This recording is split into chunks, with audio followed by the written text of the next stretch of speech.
Socialism on one side and capitalism on the other side, and they don't mix.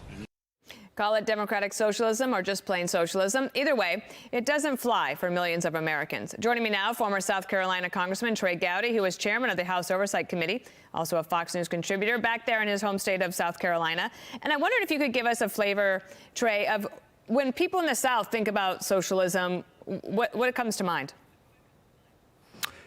Venezuela, Nicaragua, Cuba.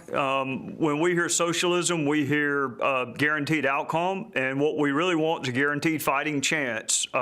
Dana, as you know, in South Carolina, you can flunk out of elementary school and become a United States Senator like Tim Scott.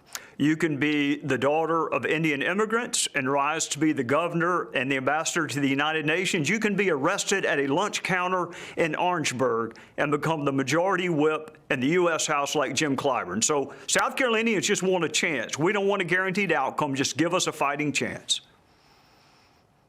I read an article today. There was a Democratic state party official there in South Carolina who was quoted saying that how are they supposed to explain democratic socialism if Bernie's at the top of this ticket, if nobody else, including Bernie Sanders himself, can't clearly define what it means either? Well, I mean, he took a crack at it the other night in the debate, and I had to go Google it to watch it again to make sure he really said it. I mean, his idea for the inner youth is for them to legally sell marijuana. I mean, I want our inner youth to be the next Ron McNair, who was an African-American astronaut. I want our inner youth to be the next Jim Clyburn, the next Bakari Sellers, the next Steve Benjamin, who's the mayor of Columbia and happens to be in a different political party, but he's a friend of mine. I don't want the next Pablo Escobar.